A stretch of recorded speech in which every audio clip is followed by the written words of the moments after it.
이번 주제는 두 증인에 대해서 같이 한번 살펴보겠습니다.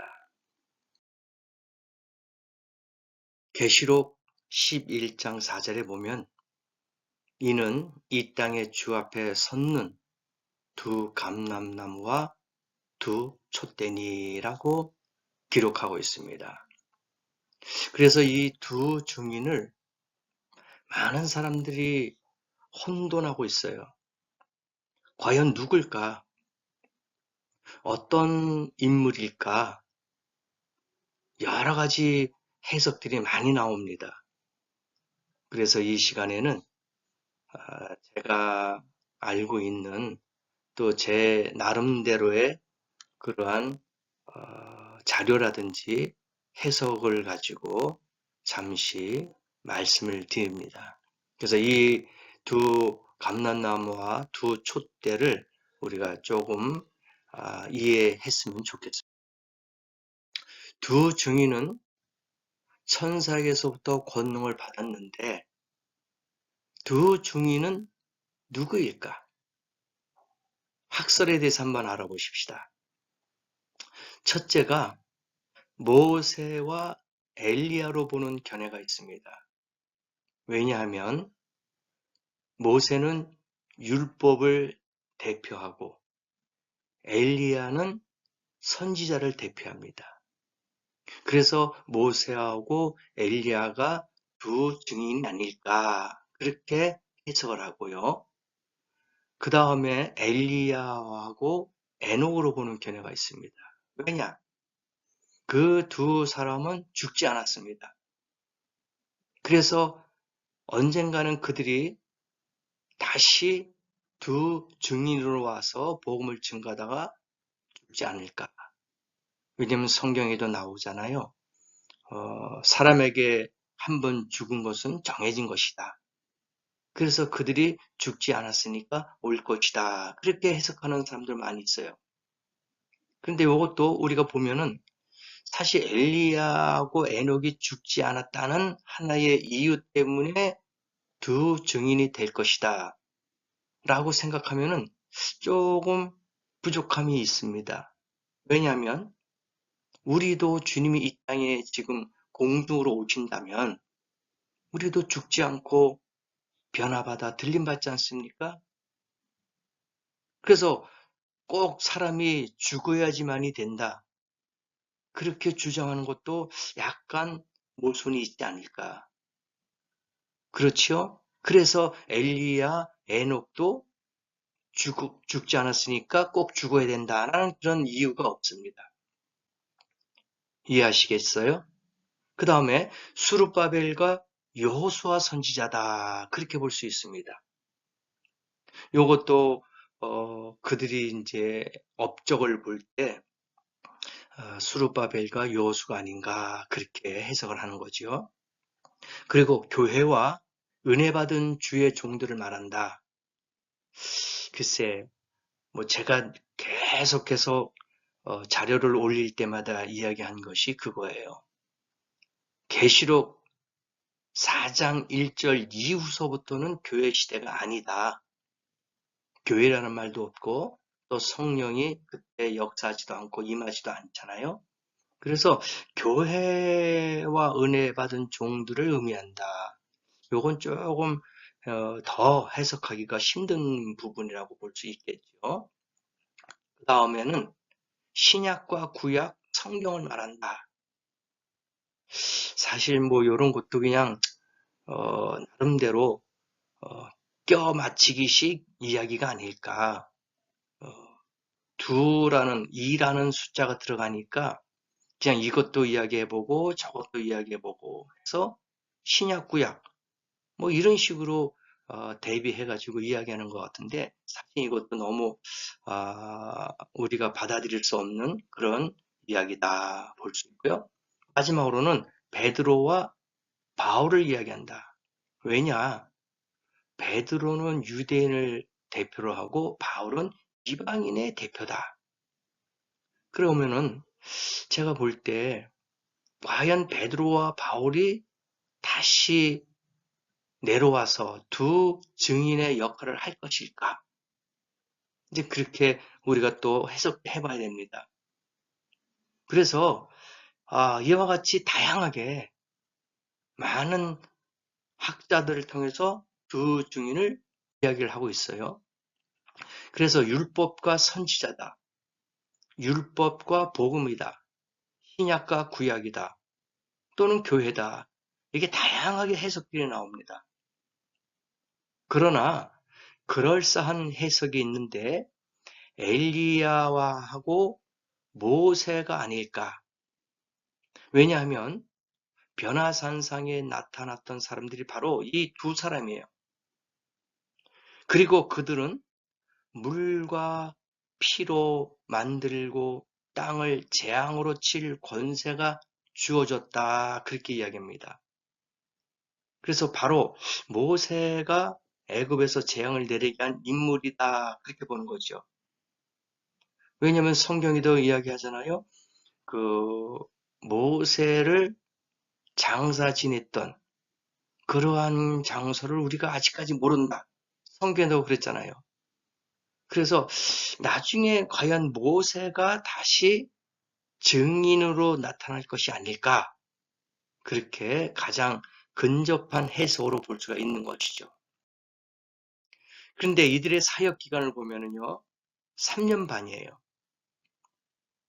내가 두 증인에게 권세를 주리니 저희가 굵은 베옷을 입고 1260일을 예언하리라.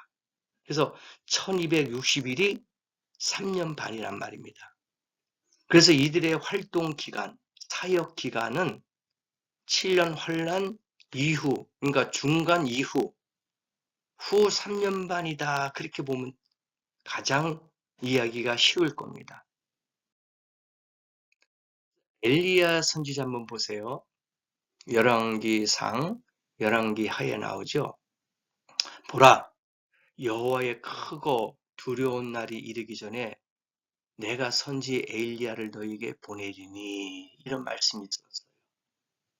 또 BC 9세기의 유명한 선지자로서 아합 왕 때부터 아하시아 왕 때까지 북왕국 이스라엘을 중심으로 예언을 했던 활동을 했던 그런 선지자로 우리가 알고 있는 것이죠.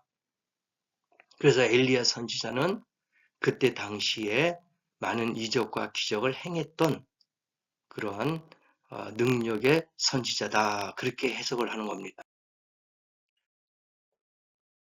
너희는 내가 호렙에서 온 이스라엘을 위하여 내 종 모세에게 명령한 법, 곧 율례와 법도를 기억하라. 그렇게 나오지요.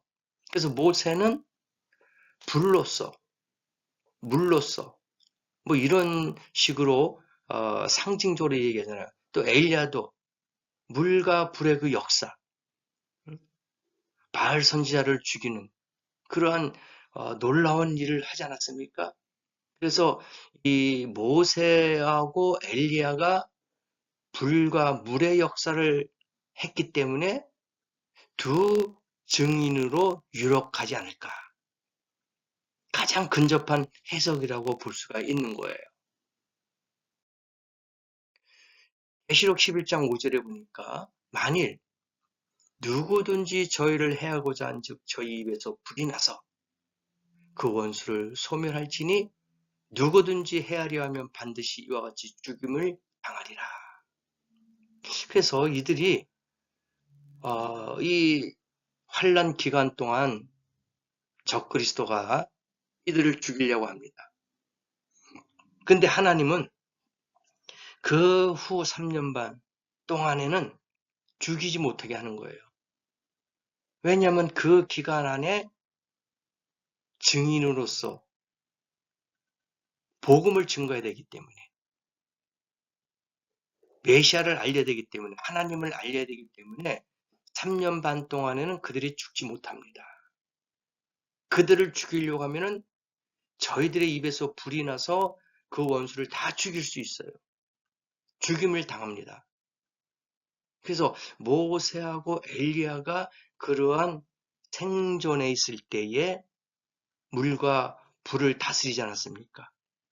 그래서 그들이 두 증인으로 환난 기간 동안에 사역을 하지 않을까라고 더 근접하게 해석할 수가 있는 것이죠. 계시록 11장 6절에도 나옵니다. 저희가 권세를 가지고 하늘을 닫아 그 예언을 하는 날 동안 비 오지 못하게 하고 또 권세를 가지고 물을 변하여 피 되게 하고 아무 때든지 원하는 대로 여러 가지 재앙으로 땅을 치리로다. 보세요. 모세하고 엘리야가 물과 피의 그 기적을 행하지 않았습니까? 엘리야의 역사를 비를 볼 때 알 수 있어요. 피를 볼 때 모세의 역사를 알 수 있어요. 애굽에서 그러한 기적과 이적 나타났잖아요. 그래서 이와 같이 성경을 토대로 계속 이렇게 해석을 해 나가면은 모세하고 엘리야가 더 가까이 그 두 인물이 적합하지 않을까라고 계속해서 이렇게 맡아 나갈 수가 있다는 얘기죠. 물을 변하여 피되게 하고 우리가 잘 알고 있지요. 애굽에서도 그런 이적과 기적이 나타났잖아요. 갈멜산에서의 그 물을 도랑에 채우면서도 하늘에서 불이 내려서 그 제단을 다 불살라버리는 그 도랑의 물까지 핥아버리는 그런 기적과 이적이 이 모세하고 엘리야를 통해서 나타났잖아요. 이 두 선지자 외에는 그 누구도 물과 불과 역사했던 그런 것이 없었어요. 그래서 이 두 증인이 적합하지 않을까. 왜? 그들이 과거에 그러한 이적과 기적을 행했습니다. 몸소 체험을 했던 거죠. 그래서 이 환란 기간 동안에도 이들이 이런 이적과 기적을 행하는 것은 당연하지 않을까. 너무 쉬운 거예요. 왜? 과거에도 그렇게 해왔으니까. 그래서 뭐 물과 피로 이렇게 기적과 이적을 나타낼 수 있는 것은 이들에게는 뭐 당연할 수 있고 또 쉬운 방법이잖아요. 한번 해봤기 때문에. 그래서 모세하고 엘리야가 바로 두 증인으로 적합하지 않을까라고 그렇게 우리가 생각할 수가 있다는 것이죠. 두 증인이 선포한 불같은 심판의 소식은 모세와 엘리야의 예언 활동으로 전형되었다. 여러 가지 재앙으로 했던 겁니다. 그래서 만약에 모세하고 엘리야가 그 환란 기간에 나타나서 이러한 재앙을 또는 이러한 증인으로 나타날 때 이스라엘 백성들이 알 수 있지 않겠느냐 이거예요. 왜냐? 과거에 모세하고 엘리야가 그런 이적과 기적을 행했다는 것을 이스라엘 백성들은 알고 있는 거예요. 성경에 역사적으로도 그렇게 기록되어 있잖아요. 그래서 성경에도 기록되어 있고 후손들이 그걸 아는 거예요. 아, 모세하고 엘리야가 이런 기적과 이적을 행했구나. 그래서 이들이 그 환란 기간에 나타나서 이런 이적과 기적을 다시 물과 피와 이런 것을 행하면은 바로 모세하고 엘리야구나 라고서 그들이 이해하고 받아들일 수가 있다는 것이죠. 그래서 복음을 증거할 때 환란 기간 동안에 그들에게 다시 예수 그리스도를 증거할 때 선포할 때 그들이 쉽게 받아들일 수 있지 않느냐 그렇게 해석할 수가 있다는 것이죠. 두 증인이 증거를 하고 있는 동안에는 모세나 엘리야처럼 하나님의 보호 아래서 위대한 복음 사역을 하고 있습니다. 다음 주제에 이제 14만 4천 명이 나오는데 그들과 같이 후 3년만 동안 활동할 거예요. 그래서 말세의 주의 종들은 두 증인의 권세와 같은 능력을 가지고 역사하지 않으면 안 될 거예요. 빌립보서 4장 12절에서도 나오잖아요. 내게 능력 주시는 자 안에서 내가 모든 것을 할 수 있다. 그래서 이 말세의 지말에 주의 종들도 이러한 두 증인과 같은 능력과 권세를 가지고 사역을 해야 이거예요. 하나님의 말씀을 순교 정신으로 담대히 전파해야 된다 이거예요. 왜? 복음에 부끄러움이 없잖아요, 우리가. 우리가 진리를 가지고 있잖아요. 구원과 생명의 말씀을 가지고 있잖아요. 그래서 이것을 우리가 담대하게 목숨을 걸면서까지 사역을 해야 된다. 그래서 이 두 증인의 능력을 보면은 둘이란 상징적인 복수로서 증인의 숫자입니다. 우리가 재판받을 때든지 어떤 소송권 갔을 때 증인이 2명이 있어야 되는 거죠. 그래서 이 하나님의 말씀을 증거할 때도 둘이라는 상징적으로서 둘이 나타나서 복음을 증거하게 되는 것이죠. 그래서 모세적인 능력, 우리 변에 피가 되게 하고 원하는 대로 재앙을 내렸다는 것을 우리가 애굽에서부터 알고 있었잖아요. 홍해 바다를 건너는 거, 마라의 쓴물을 단물로 변하게 하는 거, 반석에서 생수가 나게 했던 거, 이와 같이 모세가 이런 능력을 갖고 있었어요. 그래서 후 3년 반 환란 기간 동안에도 모세가 이런 기적과 이적과 능력을 발휘하지 않을까, 그렇게 해석이 되는 것이죠. 또 엘리야도 보세요. 불로서 원수를 죽입니다. 바알 선지자 450명, 아세라 선지자 400명 다 죽여버렸잖아요. 그래서 이건 엘리야적인 그 능력이 나온 거예요. 그리고 사도적인 능력. 지금 보세요. 우리 사도적인 복음을 갖고 있잖아요. 옥문이 열리고 또 아나니아와 삽비라가 성령을 속여서 죽고 또 안진뱅이 소경 다 치료하고 두 증인이 받은 권세는 단지 물을 제어하는 권세뿐만 아니라 각양 재앙을 펼칠 권세까지 포함한다 이거예요. 특정한 때를 가리지 않고 행사할 수 있는 권세란 말입니다. 그래서 저 또한 마찬가지지만 여러분들도 사도적인 능력을 가지고 말세 지말에 이 복음을 담대히 강하게 증거할 수 있는 그러한 증인이 되어야 되지 않겠나, 그렇게 감히 말씀을 드리는 겁니다.